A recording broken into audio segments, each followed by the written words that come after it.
गलवान में चीन के साथ हुई खूनी झड़प में शहीद हुए बिहार के जय किशोर का पूरे सैनिक सम्मान के साथ अंतिम संस्कार किया गया।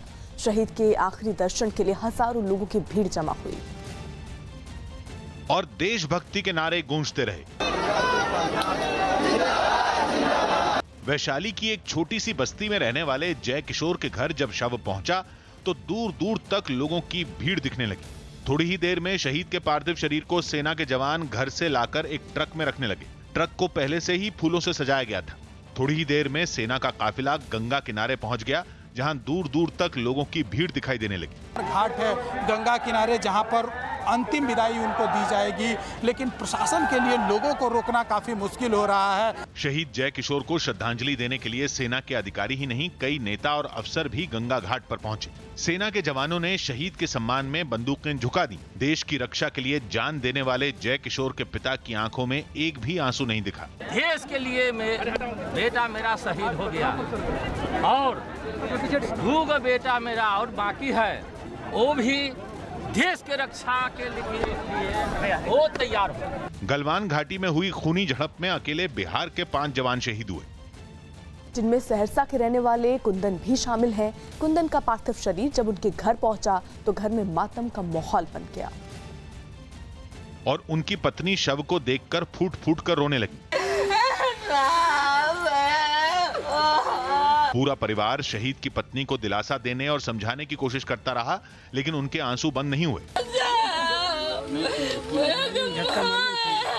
कुंदन कुमार के 2 बेटे भी हैं और दोनों बेटों के साथ उनकी पत्नी काफी देर तक शहीद के शव के पास बैठकर रोती रही।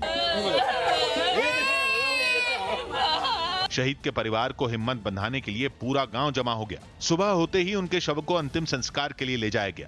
इस दौरान भी लोगों की भारी भीड़ जमा हो गई और तिरंगे झंडे लहराते हुए दिखने लगे। अंतिम संस्कार से पहले भी तिरंगे में लिपटे शव के पास पत्नी काफी देर तक बैठी रही। बंदूकों से गोलियां दागकर सैनिक को आखिरी सम्मान दिया गया। बिहार के समस्तीपुर में भी शहीद अमन कुमार सिंह का पार्थिव शरीर पहुंचा। घर से जैसे ही सेना के जवान पार्थिव शरीर को लेकर अंतिम संस्कार के लिए निकले, लोगों का हुजूम जमा हो गया। अमन कुमार अमर रहे के नारे गूंजने लगे और सेना के जवानों के लिए भीड़ के बीच से निकलना ही मुश्किल हो गया। सड़क पर ही नहीं, आसपास की इमारतों की छतों पर भी शहीद के आखिरी दर्शन के लिए लोग जमा हो गए। गंगा के घाट पर पहुंचते हुए भी लोग नारे लगाते रहे। शव के सामने परिवार का हर सदस्य हिम्मत हारता दिखने लगा।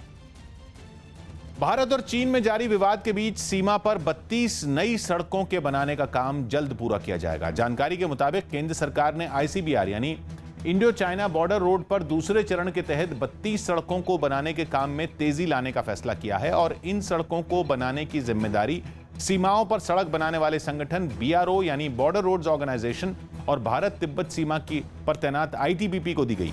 साथ ही इस काम में तेजी लाने के लिए 1500 मजदूरों को लद्दाख भेज दिया गया है, जबकि पूर्वोत्तर के राज्यों में भी जल्द ही मजदूरों को भेजा जाएगा।